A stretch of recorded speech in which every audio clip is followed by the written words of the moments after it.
Hello guys, welcome back to my channel old association reincarnation as a demon god के एक और new episode में आप सभी का स्वागत है। ये वाली एपिसोड भी उसी सीन से शुरू होती है जहाँ पे third young lord demon lord से डेमोनिक सॉर्ट फैमिली का जो फर्स्ट सन है, जो एल्डेस्ट सन है जी कैंग्यून, उसे अपना डिसाइपल बनाने का कारण पूछने लगता है। जो कि सुनने के बाद अभी demon lord third young lord से ये बोलने लगता है, तुम बिल्कुल गलत हो, मुझे उसे अपना डिसाइपल बनाने का बहुत सारे कारण है और वे इस कल्ट के लिए एक बहुत ही जरूरी इंग्रेडिएंट है। और इस समय इंग्रेडिएंट ये वर्ड सुनने के बाद अभी थर्ड यंग लॉर्ड भी बहुत ही ज्यादा सरप्राइज हो जाता है। इसी समय demon lord third young lord से ये बोलने लगता है, ठीक है, मैं तुम्हें ये चीज समझाता हूँ और ऐसे भी तुम इसमें तो इन्वॉल्व भी हो। और इस समय डेमन लॉर्ड ये बोलने के साथ ही अपने हाथ में थोड़ा सा ऑरा इकट्ठा करके डेमन लॉर्ड के पीछे जितने भी बॉक्सेस है उन सभी को खोलने लगता है। और ऐसा कुछ देखने के बाद थर्ड यंग लॉर्ड और भी ज्यादा सरप्राइज हो जाता है। और इस समय demon lord third young lord से ये बोलता है, इन सभी बॉक्सेस को देख के तुम्हें कुछ याद आया? डिलीवरी के टाइम पे तुम तो वहीं पे थे ना। और इस समय डेमन लॉर्ड ये बोलते ही हमें थर्ड यंग लॉर्ड को दिखाया जाता है, जो कि इस समय इन सभी बॉक्सेस को देख के बहुत ही ज्यादा परेशान हो जाता है।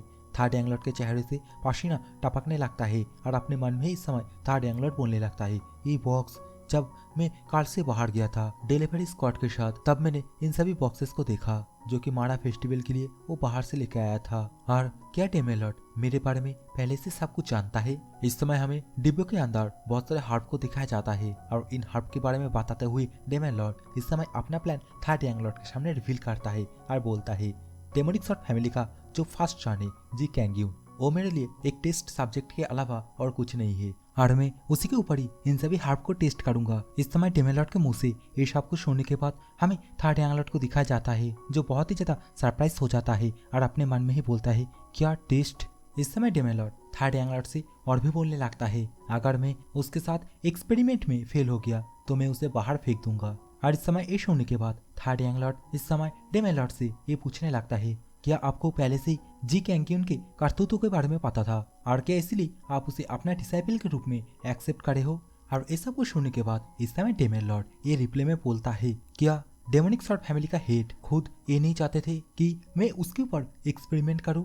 और ऐसे भी ये तो भले के लिए होगा, किसी एक पापी को एक अच्छे काम में यूज करना। इस समय third young lord demon lord से पीछे से पूछने लगता है, और ये एक्सपेरिमेंट खत्म होने के बाद आप क्या करोगे? डेमन लॉर्ड रिप्ले में ये बोलता है, वो बात मैं तब सोचूंगा और मुझे ये संदेह है, एक बार एक मछली पक जाने के बाद वो दोबारा से समुद्र में तैर सकती है। और इस समय डेमन लॉर्ड के मुंह से ये सुनने के बाद थर्ड यंग लॉर्ड और भी ज्यादा सरप्राइज हो जाता है और इसके साथ ही अपने मन में ही सोचने लगता है, ये उसके कर्मों का एक उचित प्रतिशोध हो सकता है, लेकिन उसका मृत्यु ये सुनने में बहुत ही ज्यादा खराब लग रहा है और ये चीज कोई एक ह्यूमन कर ही नहीं सकता, ये एक इनह्यूमन है। और इस समय ये सब कुछ सोचने के बाद third young lord demon lord से ये बोलता है, मैं आशा करता हूँ ये जो एक्सपेरिमेंट है ये फेल हो जाए। जो कि सुनने के बाद अभी डेमन लॉर्ड घूर के थर्ड यंग लॉर्ड की तरफ देखने लगता है, जहाँ पे हमें थर्ड यंग लॉर्ड के आंखों पे जलता हुआ आग दिखाया जाती है। इसका मतलब थर्ड यंग लॉर्ड इस समय बहुत ही ज्यादा गुस्सा हो जाता है और अपने अंदर से ही डेंजरस सा ऑरा निकालने के साथ ही डेमन लॉर्ड से बोलने लगता है, ये सही रहेगा, अगर ये एक्सपेरिमेंट फेल हो जाए उसे भी तो पता चलना चाहिए आखिरकार दर्द क्या होता है, और उसे मानसिक एंड शारीरिक दोनों तरीके से तड़पा के मारना ये एकदम सही रहेगा। और इस समय demon lord third young lord की तरफ देखते हुए अभी अपने मन में ही बोलता है, तुम बहुत ही ज्यादा करीब आ रहे हो। जब मैं तुम्हें पहली बार देखा था डेमोनिक जजमेंट पेविलियन में, और उस समय मैं तुम्हारे अंदर डेथ मतलब मृत्यु को अनुभव किया था, लेकिन समय के साथ साथ अब मैं तुम्हारे अंदर जो डेमन वाली फीलिंग है उसे अनुभव कर पा रहा हूँ। और ये बोलते ही अभी डेमन लॉर्ड अपने मन में ही जी होंग्यून को थर्ड यंग लॉर्ड ने किस तरीके से पीटा था उसके बारे में सोचने लगता है और अपने मन में ही बोलता है, और शायद इसी डेमन वाली फीलिंग की वजह से ये धीरे धीरे करके बहुत ही ज्यादा क्रूएल, बहुत ही ज्यादा डेविल एंड एक बहुत ही खतरनाक डेंजरस पर्सन बन जाएगा। और अगर ऐसा ही होएगा तो ये कभी भी अल्टीमेट डेमोनिक रियलम में नहीं जा पाएगा और शायद से यहाँ पे एक नॉर्मल डेमोनिक कल्ट मेंबर की तरह ही रहेगा। इस समय demon lord third young lord की तरफ देखते हुए ये सब कुछ सोच ही रहा था, तभी third young lord demon lord से बोलने लगता है, लगता है मैं बिना बजाय इस मामले में अपना दाखिला दिया। तो अभी demon lord third young lord से बोलता है, नहीं ये सच नहीं है, डेमोनिक सॉर्ट फैमिली का हेड वो तुम्हारे ऊपर बहुत ही ज्यादा आभारी है क्योंकि तुम उसका मान मर्यादा ये सब कुछ कायम रखा। और इसके साथ ही डेमन लॉर्ड अभी थर्ड यंग लॉर्ड से ये भी बोलता है, मैं तुम्हें बहुत ही जल्द एक काम देने वाला हूँ। और इसके साथ ही थर्ड यंग लॉर्ड से बोलता है, तुम बाहर के सांस लेने में इतना ज्यादा उत्सुक हो गए तुम बिना रिपोर्ट करे कल से बाहर चले गए और तुम्हारे जैसे किसी के लिए ये काम बहुत ही ज्यादा सुइटेबल होगा। जो कि सुनने के बाद अभी थर्ड यंग लॉर्ड थोड़ा खांसते हुए अपना भद्दी सी शकल बना लेता है और बोलने लगता है अपने मन में ही, मुझे पता है डेमन लॉर्ड मेरे ऊपर नजर बना के रखा है, लेकिन इस समय ये बोलना क्या जरूरी है। और इस समय demon lord third young lord को यहाँ से जाने के लिए बोलता है। जो कि सुनने के बाद अभी थर्ड यंग लॉर्ड भी यहाँ से चला जाता है। हमें कुछ देर बाद थर्ड यंग लॉर्ड को दिखाया जाता है पेनल्टी हॉल के अंदर, जहाँ पे सामने की तरफ गोगू थर्ड यंग लॉर्ड से ये बोलने लगता है, ये बहुत ही ज्यादा केयरलेस था, लेकिन सही है, जो मामला है वो तो सुलझ गया और मुझे नहीं पता डेमन लॉर्ड उसे किस तरीके से हैंडल करेगा, लेकिन खुद डेमन लॉर्ड इसे अपने हाथों में लिया तो ऐसे ही रहेगा। और मैं ये आशा करता हूँ जो रियल कल्प्रिट है उसकी हालत ऐसे होगा जैसे कि वो अपने आप को ना जीवित रख पाएगा ना अपने आप को मार पाएगा। लेकिन इस समय थर्ड यंग लॉर्ड यहाँ से जाते हुए गोगू से बोलने लगता है, और तुम जी योंगियन को अपने हिसाब से हैंडल करो और इस मैटर को छोड़ देना, ये मेरे लिए अभी सही रहेगा। और ये बोलने के साथ ही थर्ड यंग लॉर्ड यहाँ से चला जाता है और पीछे की तरफ गोगू थर्ड यंग लॉर्ड को जाते हुए देखने लगता है। और इसी सीन के साथ ही ये वाला सीन दोबारा से चेंज हो जाता है। हमें डेमन लॉर्ड को दिखाया जाता है जो कि अपने हाथ में जेड ऑफ क्लैमिटी नाम का एक क्रिस्टल जैसा कुछ चीज पकड़ा हुआ है। और इस समय डेमन लॉर्ड इस चीज को बहुत ही अच्छी तरीके से देखने के बाद बोलने लगता है, मुझे तो इसके बारे में पता ही नहीं था, जियांग हो के अंदर ये चीज भी पाया जाता है। और ये जो जेड ऑफ क्लैमिटी है ये किसी के भी अंदर से उसका जितना भी एनर्जी है उसे शोषण कर सकता है, जैसे कि डेमोनिक फैमिली का थर्ड एंड फर्स्ट सन किसी व्यक्ति को मारने के बाद उसके अंदर से जितना भी डेमोनिक एनर्जी है वो शोषण कर लेता है। और जो थर्ड सन है वो किसी भी वेपन को अपना बनाने के बाद उसके अंदर छुपा हुआ डेमोनिक एनर्जी को अपने पास शोषण कर लेता है। और इस समय डेमन लॉर्ड ये सब कुछ बोलने के बाद इस क्रिस्टल को अपने हाथ में पकड़ के बहुत ही अच्छी तरीके से देखने लगता है और ये बोलता है, थर्ड यंग लॉर्ड वो हमेशा से मुझे कुछ न कुछ कामों में बहुत ही ज्यादा सहायता करता है। और डेमन लॉर्ड का ये बोलते ही ये वाला सीन भी चेंज हो जाता है। हमें इस समय थर्ड यंग लॉर्ड को दिखाया जाता है जो कि एक छत के ऊपर बैठ के अपने आप को मेडिटेट करने की कोशिश कर रहा है, एक तरीके से अपने आप को शांत करने की कोशिश कर रहा है, क्योंकि हाल ही में वो डेमन लॉर्ड के साथ जब बात किया था तभी उसके अंदर जो डेमोनिक एनर्जी है वो बहुत ही ज्यादा हावी हो गया था। और थर्ड यंग लॉर्ड के ऊपर हमें एक डेमन जैसा कुछ दिखाया भी जाता है। और इस समय थर्ड यंग लॉर्ड को बहुत ही ज्यादा परेशानी भी फेस करना पड़ रहा है, क्योंकि ये जो डेमोनिक एनर्जी है वो बहुत ही मुश्किल के साथ कंट्रोल कर पा रहा है। और फाइनली बहुत देर के बाद थर्ड यंग लॉर्ड इसे कंट्रोल भी कर लेता है। और कंट्रोल मतलब उसके ऊपर जो डीमन जैसा कुछ दिख रहा है उसे अपने अंदर शोषण कर लेता है। और अपने आप को शांत करने के बाद अभी थर्ड यंग लॉर्ड उठ खड़ा हो जाता है और अपने पास से एक कागज का टुकड़ा बाहर निकाल लेता है, जहाँ पे demon lord third young lord को उसका जो मार्शल आर्ट है उसे लिख के दिया था, शायद आप लोग को याद होगा। उसी को देखने के बाद बोलने लगता है, सच में डेमन लॉर्ड एक अनएक्सपेक्टेड पर्सन है, इसके अंदर हार्डली 200 वर्ड लिखा हुआ है, फिर भी इसके अंदर जो कुछ भी है वो मेरे मार्शल आर्ट के लिए बहुत ही ज्यादा जरूरी है। और ये बोलने के साथ ही थर्ड यंग लॉर्ड इस समय जब डेमन लॉर्ड के साथ फाइट किया था, जब डेमन लॉर्ड उसे अपने पर अटैक करने के लिए बोला था, उस टाइम का जो सिचुएशन है उसे सोचने लगता है। और जैसा कि थर्ड यंग लॉर्ड इस समय ये जो मार्शल आर्ट है इसे पूरी तरीके से सीख लिया था, इसलिए वो इस समय जो कागज का टुकड़ा है उसे बीच में से फाड़ देता है और अपने हाथ में ही उसे जला के राख कर देता है। और इस समय थर्ड यंग लॉर्ड के द्वारा कागज का टुकड़ा चलाने के साथ ही ये वाला सीन भी चेंज हो जाता है। दोबारा से सीन चेंज हो जाता है, हमें वही जगह का सीन दिखाया जाता है जहाँ पे third young lord and demon lord बैठ के बातें किया था। वहाँ पे हमें वही चश्मिश बांधे को दिखाया जाता है जिसे कि डेमन लॉर्ड किसी काम के लिए बुलाया था। अभी ये चश्मिश बांधा सामने की तरफ डेमन लॉर्ड का जो पेंटिंग है, मतलब इस समय डेमन लॉर्ड जो पेंटिंग कर रहा है उसे देखने के बाद बहुत ही ज्यादा सरप्राइज हो जाता है। और इस समय डेमन लॉर्ड फ्लोर के ऊपर बैठ के ये पेंटिंग करते करते वही चश्मिश बांधे से पूछने लगता है, क्या जो भी प्रिपरेशन है वो सब कुछ कंप्लीट हो चुका है? तो अभी चश्मिश बांधा बोलने लगता है, हाँ सब कुछ अपने अपने जगह पे है। और इसके साथ ही डेमन लॉर्ड से बोलता है, जब कोई टाइगर अपने शिकार को पकड़ता है तब बहुत से छोटे छोटे बिल्लियां भी टाइगर का पीछा करता है जो बचा कुचा खाना है उसे खाने के लिए। तो उन लोगों के लिए तुम्हारा क्या प्लान है? क्या उन लोगों को ऐसे ही छोड़ दे? जो कि सुनने के बाद इस समय डेमन लॉर्ड थोड़ा सा हंसते हुए बोलता है, ऐसा है क्या? और देखते ही देखते ये दोनों आमने सामने बैठ के आपस में बातें करने लगता है, जहाँ पे ये चश्मिश बांधा ये बोलने लगता है, क्या हम लोग को एक और टाइगर भेज के उन सभी कैट को फिनिश कर देना चाहिए? जो कि सुनने के बाद डेमन लॉर्ड भी पूछने लगता है, तो इस काम के लिए कौन सबसे ज्यादा सही रहेगा? जो कि सुनने के बाद अभी ये चश्मिश बंदा बहुत सारे लोगों का नाम रिकमेंडेशन में करता है, लेकिन इस समय डेमन लॉर्ड इन सभी के बारे में मना कर देता है। और आप सभी को तो पता ही है किसके बारे में अब ये बात होगा, मतलब इन सभी कैट को मारने के लिए कौन सी टाइगर को भेजा जाएगा। ऑब्वियसली ये हमारा थर्ड यंग लॉर्ड ही होगा। और इस समय चश्मिश बंदे को जैसे ही पता चलता है थर्ड यंग लॉर्ड के बारे में, वो भी बहुत ही ज्यादा सरप्राइज हो जाता है। और इसके साथ ही ये वाला सीन भी चेंज हो जाता है। हमें थर्ड यंग लॉर्ड का रेस्टोरेंट का सीन दिखाया जाता है। चारों ओर डेमोनिक एनर्जी उखाड़ के बिखर के पड़ा है। हमें यहाँ पे थर्ड यंग लॉर्ड एंड डोंगपिल को प्रैक्टिस करते हुए दिखाया जाता है, जहाँ पे डोंगपिल पूरी तरीके से थक के निचोड़ के एक नींबू जैसा हो गया था। और इस समय थर्ड यंग लॉर्ड डोंगपिल से बोलने लगता है, क्या तुम ठीक हो?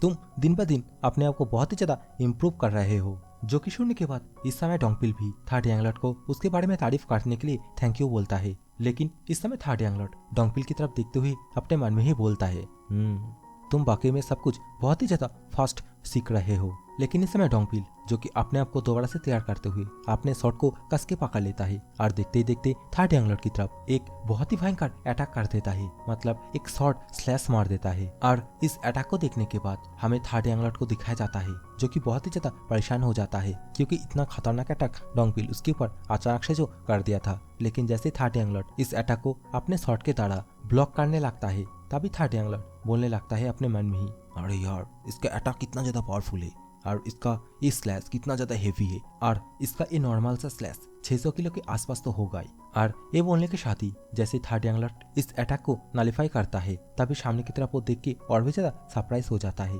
क्योंकि डोंगपिल इस समय बहुत ही फास्ट स्पीड के साथ अपने शॉट के माध्यम से थर्ड यंग लॉर्ड के ऊपर अटैक करने के लिए कूद के आ जाता है। जो कि देखने के बाद थर्ड यंग लॉर्ड अभी अपने मन में ही बोलता है, अरे ये कितना ज्यादा फास्ट आ गया है, और इसे ब्लॉक करने के लिए जो 9 शॉट टेक्निक है उसे भी मैं यूज नहीं कर सकता, और मेरे पास जो ड्रैगन ब्लेड स्किल है, मतलब जो हेवी शॉट है, उसे भी मैं इतना फास्ट यूज नहीं कर सकता। और ये बोलने के साथ ही थर्ड यंग लॉर्ड अभी अपने पास से एक पतली सी शॉट निकाल लेता है, मतलब दूसरा एक शॉट बाहर की तरफ निकाल लेता है, जो वेट में थोड़ा हल्का है। और उसी शॉट के माध्यम से अभी थर्ड यंग लॉर्ड डोंगपिल का जो अटैक है उसे ब्लॉक करने लगता है। और इस समय दोनों शॉट टकराने की वजह से यहाँ पे धूल धूल हो जाता है, और जैसे धूल थोड़ा सा साफ होता है हमें डोंगपिल को दिखाया जाता है, जो कि पीछे की तरफ खिसक गया था और थर्ड यंग लॉर्ड अपने जगह भी खड़ा हुआ था। और इस समय तो डोंगपिल के मुंह से थोड़ा सा खून बाहर की तरफ आ रहा था, और इस अटैक की वजह से जैसा कि डोंगपिल थोड़ा सा इंजर्ड हो गया था, इसलिए थर्ड यंग लॉर्ड डोंगपिल के कंधे पे थर्ड यंग लॉर्ड इस समय अपना 2 उंगलियों के माध्यम से डेमोनिक एनर्जी डालने लगता है। इस समय डोंगपिल थर्ड यंग लॉर्ड से बोलने लगता है, मैं बहुत ही ज्यादा थैंकफुल हूँ क्योंकि मुझे आज एक क्लू मिला तुम्हारी मार्शल आर्ट देखने के बाद। तो इस समय थर्ड यंग लॉर्ड भी डोंगपिल से क्लू के बारे में पूछने लगता है, जो कि सुनने के बाद अभी डोंगपिल बोलने लगता है थर्ड यंग लॉर्ड से, तुम्हारा 9 fold resilient calamity blade technique. और इस समय डोंगपिल इस टेक्निक के बारे में बताते हुए बोलता है, पहले एक आग का तूफान और उसके बाद आइसी विंड। और ऐसे ही गाइस ये लोग अभी आपस में टेक्निक के बारे में बातें करने लगता है, जो कि हम लोग के लिए उतना भी ज्यादा इम्पोर्टेंट नहीं है, तो मैं इन सभी चीजों को स्किप कर दे रहा हूँ। तो अभी हमें थर्ड यंग लॉर्ड को किताबों के सामने दिखाया जाता है, जहाँ पे थर्ड यंग लॉर्ड एक किताब को सिलेक्ट करने के बाद उसे अच्छी तरीके से देखने लगता है और बोलता है, हाँ ये शायद डोंगपिल के लिए सही रहेगा। और इस समय थर्ड यंग लॉर्ड ये बोलने के साथ ही यहाँ पे और भी किताब देखने लगता है, तभी थर्ड यंग लॉर्ड की नजर उसके साइड में एक छोटी बच्ची के ऊपर जाता है। और इस समय थर्ड यंग लॉर्ड जैसे इस बच्ची को देखता है, थर्ड यंग लॉर्ड बहुत ही ज्यादा घबरा जाता है और डर के मारे जोर से चिल्ला देता है और अपने मन में ही सोचने लगता है, ये कब मेरे साइड में आया, मैं इसकी प्रेजेंस महसूस ही नहीं कर पाया। तभी ये बच्ची थर्ड यंग लॉर्ड को हेलो ब्रदर बोलती है। और गाइस ये जो बच्ची है ये हेवनली डिवाइन कार्ल का 7th यंग लेडी होती है। और इसमें थर्ड यंग लॉर्ड जो कि बहुत ही ज्यादा परेशान हो जाता है और अपने मन में ही ये बोलता है, क्या ब्रदर, और क्या ये 7th यंग लेडी है जिसे कि मैंने डेमन लॉर्ड के पैलेस में देखा था उस टाइम पे, जब वहाँ पे हर एक डेमन लॉर्ड का डिसाइपल खड़ा हुआ था। और सच में डेमन लॉर्ड ने इस छोटी सी बच्ची को क्यों अपना डिसाइपल बनाया।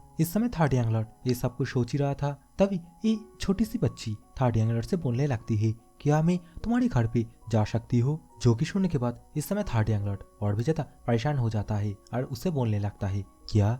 और इसी के साथ ही ये वाला सीन चेंज हो जाता है, हमें थर्ड यंग लॉर्ड का रेस्टोरेंट का सीन दिखाया जाता है। रेस्टोरेंट के अंदर हमें वही छोटी सी बच्ची मतलब 7th यंग लेडी को दिखाया जाती है, जो कि इस समय टेबल के ऊपर बैठ के खाना खा रही होती है। और सामने से थर्ड यंग लॉर्ड उसे पूछने लगता है, क्या तुम सच में 10 ग्रेड डेमोनिक आर्ट को पढ़ रहे हो। और रिप्ले में ये बच्ची अभी बोलती है, हाँ, क्योंकि डेमन लॉर्ड ने मुझे इसमें खुद एलो किया है। और अभी ये सब कुछ सुनने के बाद थर्ड यंग लॉर्ड बच्चे की तरफ देखते हुए अपने मन में ही सोचने लगती है, लगता है ये बहुत ही ज्यादा टैलेंटेड है और इसलिए तो डेमन लॉर्ड इसे इन सभी चीजों में अलाउ किया है, मतलब परमिशन दिया है। इस समय तो थर्ड यंग लॉर्ड इस बच्चे की तरफ देखते हुए अपने मन में और भी सोचने लगता है। बोलता है, मैं क्या कभी भी किसी बच्ची के साथ इस तरीके से और इतनी देर तक बात करी हूँ। और इस समय थर्ड यंग लॉर्ड ये सब कुछ अपने मन में सोच ही रहा था, तभी ये बच्ची थर्ड यंग लॉर्ड को थैंक यू बोलने लगती है। और ये सुनने के बाद अभी थर्ड यंग लॉर्ड बच्ची से बोलने लगता है, नहीं नहीं, तुम्हें जब भी मन करे तुम यहाँ पे आ सकती हो और इसके साथ ही यहाँ पे जितने भी स्नैक है उसे भी खा सकती हो। लेकिन इस समय ये बच्ची थर्ड यंग लॉर्ड से ये बोलती है, थैंक यू उस कमीने बास्टर्ड फोर्थ यंग लॉर्ड को मारने के लिए। और अचानक से बच्चे के मुंह से ये सुनने के बाद थर्ड यंग लॉर्ड का हालत क्या है आप लोग तो स्क्रीन पे देख ही सकते हो। और इस समय वो बच्ची थर्ड यंग लॉर्ड से बोलने लगती है, वो कमीना वो मेरे अंदर पॉइजन दे दिया था, अगर तुम नहीं होते तो मैं तो मारा ही जाता। जो कि सुनने के बाद अभी थर्ड यंग लॉर्ड बोलने लगता है, नहीं नहीं, इसमें थैंक यू बोलने की कोई जरूरत नहीं है। और ऐसे भी वे लौंडा बहुत ही ज्यादा घटिया था। थर्ड यंग लॉर्ड ये सब कुछ बोल ही रहा था, तभी उसे बाहर की तरफ एक कैरेज आने की महसूस होने लगता है। और इस समय ये बच्ची भी बाहर की तरफ देखते हुए बोलने लगती है, क्या एक कैरेज? और बच्चे की ये सेंस देखने के बाद थर्ड यंग लॉर्ड भी बहुत ही ज्यादा सरप्राइज हो जाता है और बच्चे की तरफ देखते हुए अपने मन में ही बोलने लगती है, क्या इम्प्रेसिव एक बच्ची है। और थर्ड यंग लॉर्ड का ये सोचते ही हमें बाहर का सीन दिखाया जाता है, हमें एक कैरेज को दिखाया जाता है और कैरेज में यहाँ पे जनरल स्ट्रेटेजिस्ट मतलब वही चश्मिश बंदा जो कि कुछ देर पहले डेमन लॉर्ड के साथ बातें कर रहा था, वही यहाँ पे आया था। और यहाँ पे आके वो थर्ड यंग लॉर्ड को एक नोटिफिकेशन मतलब एक लिफाफा देता है, जिसे कि पढ़ते हुए थर्ड यंग लॉर्ड अभी बोलने लगता है, external supervision deputy investigator head. कितना लंबा एंड कितना जटिल नाम है। जो कि सुनने के बाद अभी सामने की तरफ से चश्मिश बंदा थर्ड यंग लॉर्ड को बोलता है, हाँ शॉर्ट में हम इसे स्पेशल इंस्पेक्टर जनरल बोलते हैं, क्या तुम्हें अपना ड्यूटी समझ में आया? अभी थर्ड यंग लॉर्ड रिप्लाई में बोलता है, नहीं पूरा नहीं, और ऐसे भी मुझे ये टाइटल क्यों दिया जा रहा है? और क्या डेमन लॉर्ड का सक्सेसर कैंडिडेट को भी ये सब कुछ रोल दिया जाता है? जो कि सुनने के बाद अभी चश्मिश बंदा थर्ड यंग लॉर्ड को समझाते हुए बोलता है, हाँ इसलिए तो डेपोटी ये वर्ड वहाँ पे लिखा हुआ है, मतलब ये एक टेम्पोररी है, तो इसे एक्सेप्ट तो किया जा ही सकता है। तो इस समय थर्ड यंग लॉर्ड चश्मिश बंदे से बोलता है, क्या ये सब कुछ जो भी रोल है क्या ये प्रॉब्लमेटिक नहीं होगा? जो कि सुनने के बाद चश्मिश बंदा थर्ड यंग लॉर्ड से उसका ये सोचने के कारण पूछने लगता है, जिसके रिप्लाई में थर्ड यंग लॉर्ड अभी बोलता है, इस रोल के कारण मेरे ऊपर बहुत सारे लोगों का अट्रैक्शन आएगा और क्या इसी के कारण जो सक्सेसर कंपटीशन है उसमें इफेक्ट नहीं पड़ेगा। तो इस समय चश्मिश बंदा थर्ड यंग लॉर्ड से बोलता है, जिसके पास पावर होगा ये लोग उसी के ऊपर अपना नजर गड़ा के रखेगा, उसी के ऊपर ही अट्रैक्शन होगा, लेकिन इसमें कोई प्रॉब्लम होगा ऐसा तो नहीं लगता।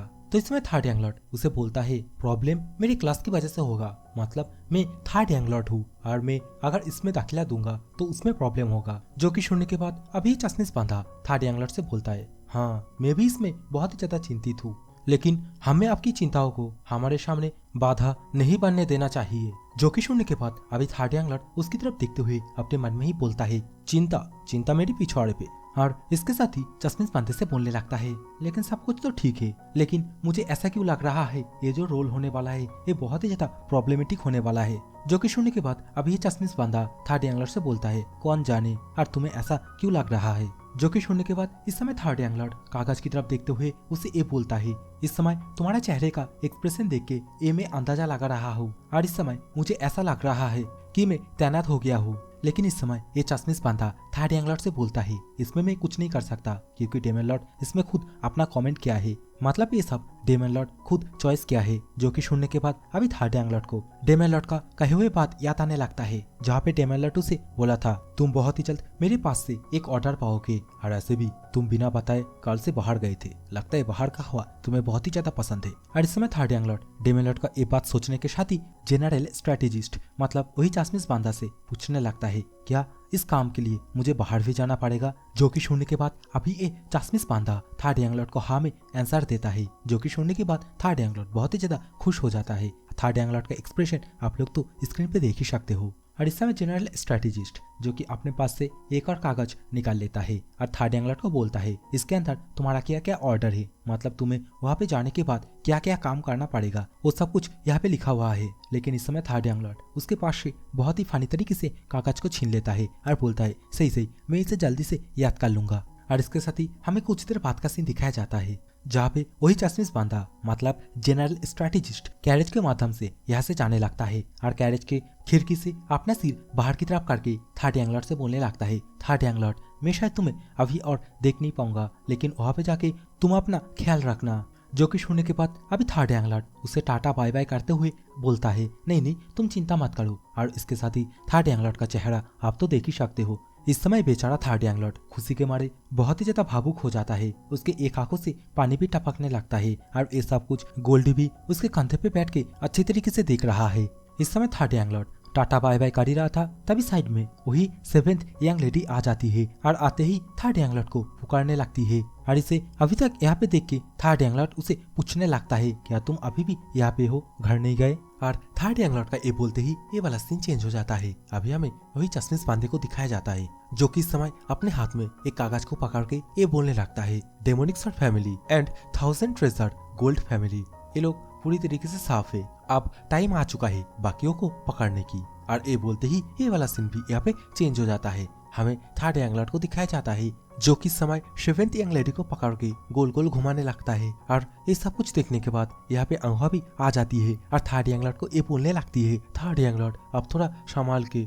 इस समय हमें तो पीछे की तरफ डोंगपिल को भी दिखाया जाता है जो कि स्टिल एक ही जगह पे खड़ा होके बहुत ही ज्यादा ध्यान से ये सब कुछ देख रहा था। वो तो कुछ बोल ही नहीं रहा था, लेकिन हमें कुछ देर बाद इन तीनों को ही दिखाया जाता है जो कि आपस में हाथ पकड़ के रखा था और थर्ड यंग लॉर्ड इन तीनों को एक साथ गोल गोल घुमा रहा था।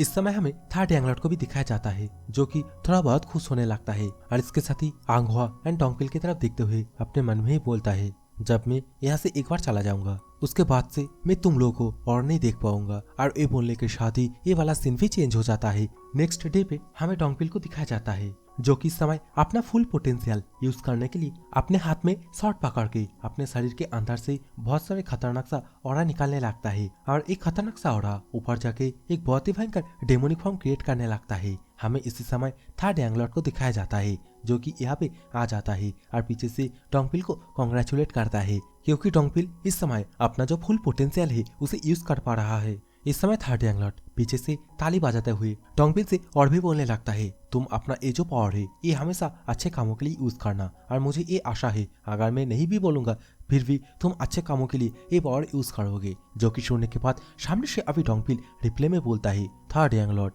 ये पावर मैं सिर्फ आपको प्रोटेक्ट करने के लिए करूंगा। जो कि सुनने के बाद अभी थर्ड यंग लॉर्ड उसे समझाते हुए बोलने लगता है, नहीं नहीं ये जो पावर है ये तुम्हारा पावर है और कहीं ना कहीं तुम्हारा जो लाइफ है वो मेरे लाइफ से भी बहुत ही ज्यादा इम्पोर्टेंट है। और डोंगपिल इस समय ये सब कुछ सुनने के बाद थर्ड यंग लॉर्ड को बोलता है, थर्ड यंग लॉर्ड मैं आपसे पहले ही माफी मांगता हूँ लेकिन मैं ये कर नहीं सकता। मैं आपका संरक्षण वॉरियर हूँ, अगर कोई भी ब्लेड आप तक पहुँच जाए तो आप ये समझ लेना वो ब्लेड मेरे डेड बॉडी के ऊपर से ही गुजरा है। और इस समय डोंगपिल के मुंह से ये सब कुछ सुनने के बाद थर्ड यंग लॉर्ड भी कुछ नहीं बोल पाता है। वो बस एक ही जगह पे खामोश खड़ा होता है और अपने मन में ही बोलता है, सच में डोंगपिल ने मेरी जान बहुत बार बचाया है। इवन मेरे पास्ट लाइफ में भी कोई भी इतना ज्यादा मेरे लिए चिंता नहीं करता था जितना डोंगपिल करता है। और मैं ये कभी भी नहीं चाहूंगा जब मैं अपने आप को छुड़ा के यहाँ से पूरी तरीके से फ्रीडम हो जाऊंगा और यहाँ से जाने लगूंगा, अगर तब मुझे डोंगपिल रोकने आए तो मुझे उसे ना मारना पड़े। और ये सोचने के साथ ही अभी थर्ड यंग लॉर्ड खिड़की से बाहर की तरफ अंगुआ को देखने लगता है जो कि इस समय नीचे झाड़ू लेके साफ सफाई कर रही है। और इस समय थर्ड यंग लॉर्ड अंगुआ की तरफ ही देखते हुए अपने मन में ही बोलता है, मुझे अंगुआ को यहाँ से जाने से पहले कुछ मार्शल आर्ट सिखाना पड़ेगा